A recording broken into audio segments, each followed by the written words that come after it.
Les débris à l'extérieur du bâtiment.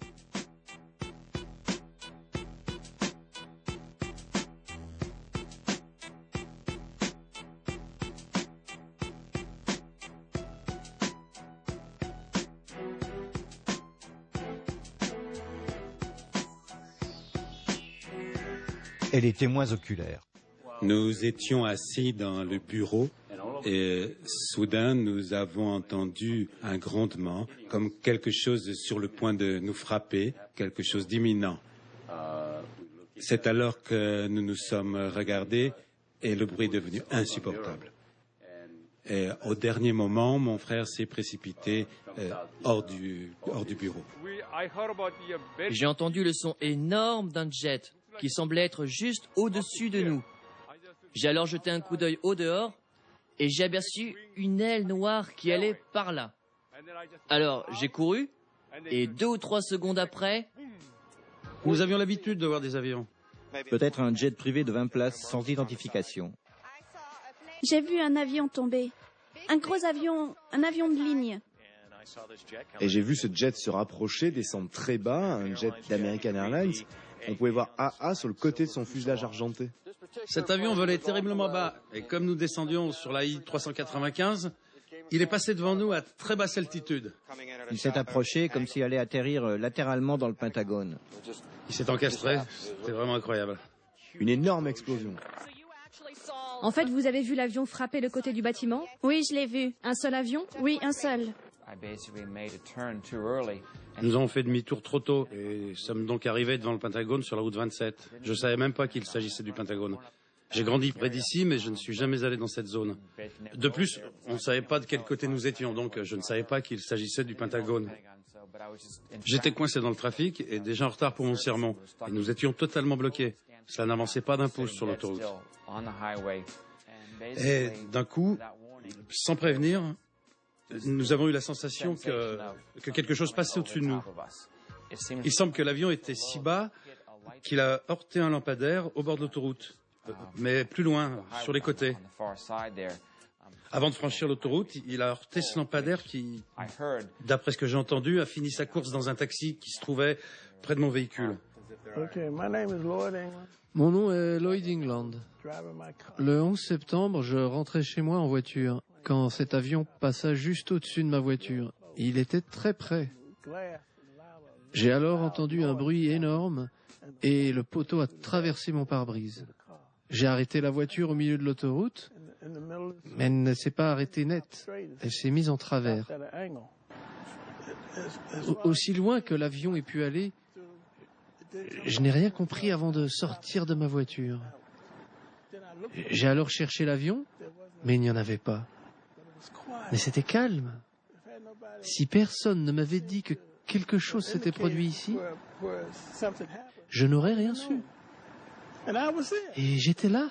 Et j'étais là. La dimension des ailes correspond à celle de cette maison et à la moitié de la mienne. Et les grandes ailes, les gros moteurs placés en dessous de celle-ci, rien n'en est resté. Ceux qui pensent que ce n'est pas un 757 qui s'est écrasé s'appuient sur les dégâts causés au bâtiment et sur l'absence de gros débris de la carcasse à l'extérieur.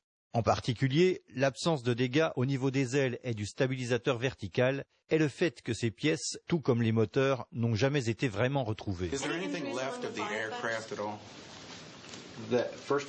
En premier, la question sur l'avion. Il restait des petits morceaux de l'avion visibles de l'intérieur pendant le temps où nous essayons d'éteindre le feu, mais aucune grosse partie de type fuselage ou autre. Ils ont dit que c'était un avion et comme je n'ai repéré aucun débris d'avion, je ne pouvais croire que l'avion avait frappé le bâtiment. Il existe de nombreuses parties d'un 757 qui sont pratiquement indestructibles. À ce jour, nous n'avons pas vu un seul morceau identifié avec certitude comme provenant du vol AA-77. Le fait qu'il y ait un trou de sortie n'est pas expliqué par les rapports officiels, ainsi que le fait qu'il n'y ait aucun dégât d'impact sur la pelouse, et le fait que, sur toutes les autres vidéos diffusées, aucune d'entre elles n'a clairement identifié un 757.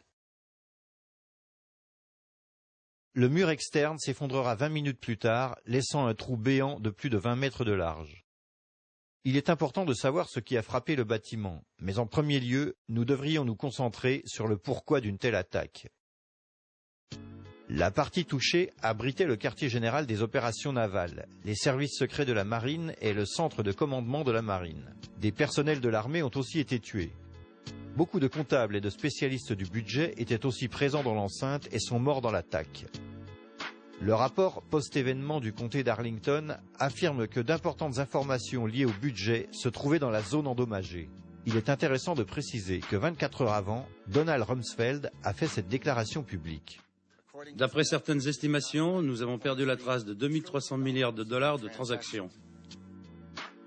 D'après le rapport officiel de la Commission sur le 11 septembre, les forces militaires n'étaient pas préparées à la transformation d'avions commerciaux en armes de destruction massive. Un expert du contre-terrorisme, Marvin Sichuan, avait commandé en 1994 un rapport pour la défense qui révélait la vulnérabilité de Washington face à d'éventuelles attaques terroristes. Nous avions prévu qu'un avion pourrait être lancé contre le Pentagone. On ne peut pas être plus précis. Si on effectuait une manœuvre vers la droite, au Washington Monument, on atteignait le Pentagone, un virage vers la gauche et c'était la Maison-Blanche. Pourtant, le 24 octobre 2000, le Pentagone a dirigé Mascal, un exercice de simulation comportant un nombre élevé de victimes suite à l'impact d'un Boeing 757 sur le bâtiment. Je suis très curieux et plus le temps s'écoule, plus on devient curieux. Car nous avons du temps pour analyser les informations dont nous disposons. Je peux bien conduire ma voiture, mais je ne peux pas imaginer quelqu'un grimper dans un avion et puisse faire ce qu'il a fait aussi bien. C'était en gros le jour le plus étrange que j'ai pu vivre. C'était comme au ralenti. J'ai des frissons quand j'écoute les bandes. Je transpire même à chaque fois que je visionne la vidéo. Je ressens la chaleur, de même que le combustible et l'odeur de brûlé. De la curiosité s'est installée avec le temps. Même pour moi qui étais là. Je me pose encore des questions. Est-ce que j'ai vraiment vu ce que je pense avoir vu? Quand on vous emmène à croire, à voir ce que vous pensez avoir vu, vous commencez à aller dans ce sens. Mais plus vous analysez et plus les évidences apparaissent. Les questions abondent de plus en plus. J'aimerais qu'il y ait des conclusions. Je suis certain que les familles aussi. Et je suis sûr que les militaires et le gouvernement en savent plus que nous. Je suis éberlué qu'ils ne partagent pas leurs informations. Si le gouvernement était ouvert à 100% et souhaitait balayer tous les doutes sur ce qui s'est passé, pourquoi ont-ils fait une telle rétention de preuves? Pourquoi n'y a-t-il pas eu d'identification positive du vol 77? Pourquoi, quand le vice-président Dick Cheney savait qu'un avion s'approchait à 80 km de distance, tous les employés n'ont-ils pas été évacués hors de l'enceinte? Si une seule alarme avait été déclenchée au Pentagone, 125 personnes seraient encore vivantes et des centaines d'autres ne seraient pas en train de souffrir. Et quand il s'est approché à 16 km, ce jeune homme a aussi demandé au vice-président « L'ordre est-il maintenu ?» Et le vice-président s'est retourné et lui a lancé vivement. Bien évidemment que l'ordre est confirmé. Avez-vous entendu le contraire? Le témoignage de Norman Mineta sera entièrement ignoré par la commission du 11 septembre. Il sera également censuré des archives audio des auditions de la commission. Un porte-parole des Archives nationales a rétorqué que c'était une erreur technique. La commission du 11 septembre conclura plus tard que le vice-président Dick Cheney n'avait pas atteint le bunker avant 9h58. Mon souci principal est que dans votre témoignage, vous avez affirmé que le vice-président Dick Cheney s'est rendu au bureau de l'EOEC et qu'à 9h20, quand vous êtes arrivé, il était déjà là. Quand il a rencontré la presse, il a précisé qu'il était là à 9h38. Ils ont fait ça parce qu'ils ont reçu un compte-rendu disant qu'un avion se dirigeait vers la Maison-Blanche. C'est le vol 77 qui est parti de Dulles. Tout ce qu'on peut révéler, c'est qu'il est d'abord passé par la Maison-Blanche. Il ne tournait pas autour, mais suivait un itinéraire défini. Et quand il a franchi la zone danger, c'est comme s'il se dirigeait vers la Maison-Blanche. C'est pour cette raison qu'ils m'ont évacué pour me mettre en lieu sûr. Évidemment, l'avion n'a pas frappé la Maison-Blanche. Il a pris une autre direction et nous pensons qu'il a dessiné un cercle pour revenir frapper le Pentagone. Le rapport de la commission du 11 septembre indique 9h58. 9h58? Je ne sais pas si vous l'avez lu, mais on parle là d'une demi-heure plus tard. Simplement, dites-moi ce dont vous vous souvenez. Le vice-président Cheney était-il déjà là quand vous êtes arrivé? Absolument. Le vol dont vous faites référence, c'est le vol qui a frappé le Pentagone. C'était avant avant que l'avion d'American Airlines n'entre en collision avec le Pentagone. Norman Mineta se trouvait dans le bunker avec Cheney, et le fait que cela ne soit pas évoqué dans le rapport sur le 11 septembre est plutôt étrange, vous ne trouvez pas? Qui était ce jeune homme? Quelqu'un a-t-il posé la question? Après que 2 avions aient déjà frappé le World Trade Center et qu'un autre avion était signalé à seulement 80 km, comment Dick Cheney ou quiconque du gouvernement a-t-il pu laisser le Pentagone se faire attaquer? Suis-je prêt à croire que Dick Cheney était forcément au courant de l'attaque contre le Pentagone, par exemple, et n'a rien fait pour l'empêcher? Eh bien, de ce que je sais sur Dick Cheney, oui.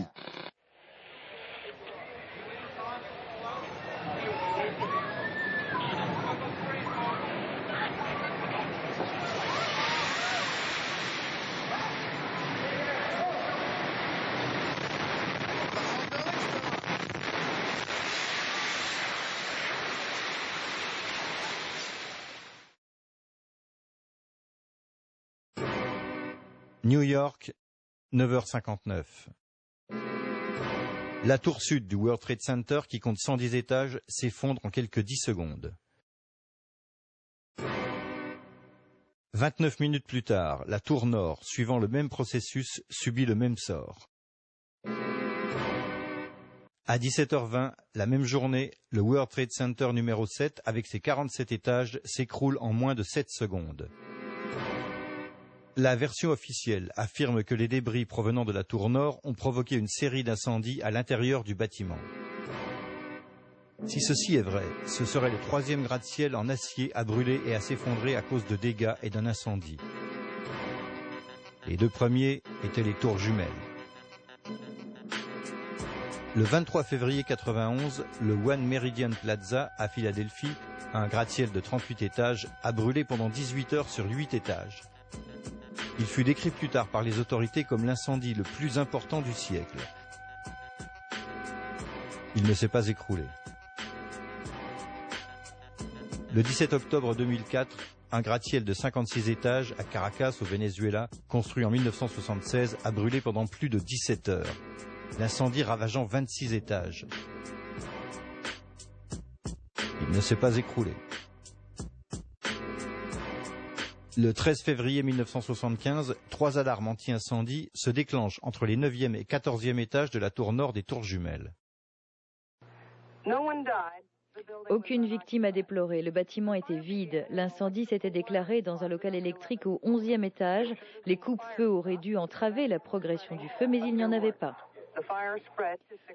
Le feu s'est étendu sur 6 autres étages. Même sans sprinklers, les pompiers et les responsables de la construction disent qu'il n'y a aucune probabilité pour que le World Trade Center puisse devenir un brasier infernal. Le feu était si intense qu'il conduit à l'installation de sprinklers. Ceux-ci furent très utiles le 19 mai 1975 quand 7 feux prirent dans le bâtiment. Dans la tour sud, des feux de poubelle s'étaient répandus entre le 25e et le 36e étage, alors que la tour nord subissait un feu au 11e étage. 6 des feux étaient mineurs, mais le 7e, au 32e étage de la tour sud, provoqua de gros dégâts. Et pourtant, elle ne s'est pas effondrée. Le 11 septembre 2001, 2 gratte-ciels de 110 étages, achevés en 1973, brûlèrent respectivement pendant 56 minutes sur 8 étages et pendant 103 minutes sur 5 autres étages, avant de s'effondrer totalement. Certains affirment que cela était dû au type de construction des tours jumelles. Les tours jumelles étaient composées de 200 000 tonnes d'acier et de 325 000 mètres cubes de béton. Le noyau de chaque tour était un pilier rectangulaire de 26 mètres par 40, constitué de 47 colonnes d'acier, variant de 92 cm sur 40 à 132 cm sur 56.